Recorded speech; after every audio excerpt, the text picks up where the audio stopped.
So hello guys, welcome back to my channel knowledge of disease. और आज मैं आई हूँ एक बेहतरीन टॉपिक के साथ जिसके बारे में आज मैं आपसे चर्चा करने वाली हूँ। तो मैं चर्चा करने वाली हूँ कि एक मनुष्य के बारे में, एक मनुष्य की उत्पत्ति कहाँ से हुई थी, कैसे हुई थी और किस तरह हुई थी। तो इसके बारे में आज हम चर्चा करेंगे।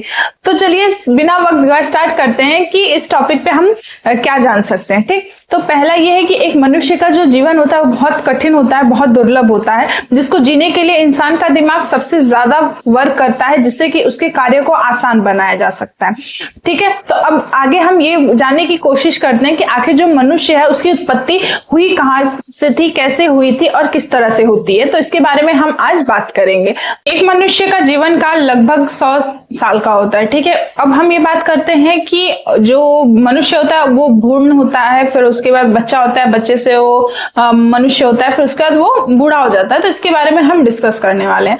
तो मैं आपको बता दूं कि जो ये मनुष्य को जन्म देने वाले जो मतलब पर्सन होते हैं या फिर जो जेनेटिक्स होते हैं वो दो होते हैं। ठीक, दो जेंडर्स होते हैं, एक मेल होता है, एक फीमेल, मतलब एक नर और एक मादा। तो हम नर के बारे में बाद में बात करेंगे, पहले हम बात करते हैं मादा के बारे में। ठीक है, तो जो मादा होती है उसका पीरियड साइकिल मतलब मेंस्ट्रुएशन साइकिल, मतलब माहवारी का जो पीरियड होता है, जो समय काल होता है, उस समय काल के अंत में जब पीरियड खत्म हो जाता है तो उस टाइम खत्म होने के बाद वो ओवुलेशन पीरियड स्टार्ट होता है। ओवुलेशन पीरियड मतलब जिस बीच जो अंडा होता है वो ओवरी से या फिर ओवम जो होता है वो ओवरी से रिलीज होता है। ठीक, तो यहां तक हो गया मादा का जो काम होता है उसका। अब हम बात करते हैं नर के बारे में।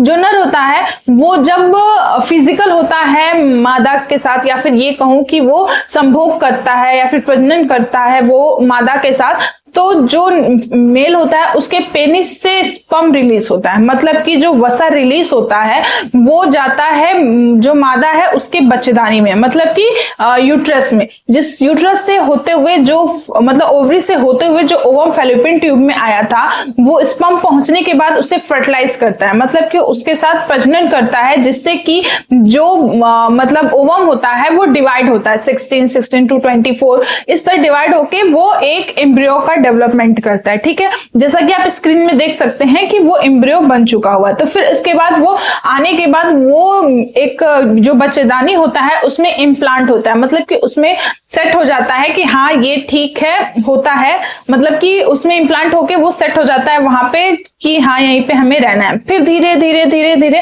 जो मतलब डेवलपमेंट होता है, वो बच्चा जो होता है 1 हफ्ते का होता है, 2 हफ्ते का होता है, 9 हफ्ते का होता है, फिर 9 महीने का होता है, फिर उसके बाद वो एक पोजीशन पे आता है, मतलब उस बीच वो एक एमनियोटिक सैक के अंदर जो बच्चा डेवलप होता रहता है। डेवलप होने के बाद वो हर तरह की पोजीशन लेता है, कभी सिफेलिक लेगा, कभी ब्लीच लेगा, कभी ट्रांसवर्स लेगा, इन सारी जैसे पोजीशंस वो लेता रहता है। और लास्ट में 9 महीने के बाद जो मादा होती है वो एक बेबी डिलीवर करती है, जो कि गर्ल है या बॉय, इस चीज का भी सिलेक्शन उसी टाइम हो जाता है फर्टिलाइजेशन के वक्त कि वो लड़का है या लड़की। ठीक है, तो हमने ये बात किया कि जो भ्रूण होता है वो एम्ब्रॉय जो होता है वो बेबी कैसे बनता है या फीटस कैसे बनता है और उसकी डिलीवरी कैसे होती है। अब हम बात करते हैं कि मान लीजिए अगर नेचुरल तरीके से अगर बच्चा पैदा नहीं हो पा रहा है तो क्या करते हैं।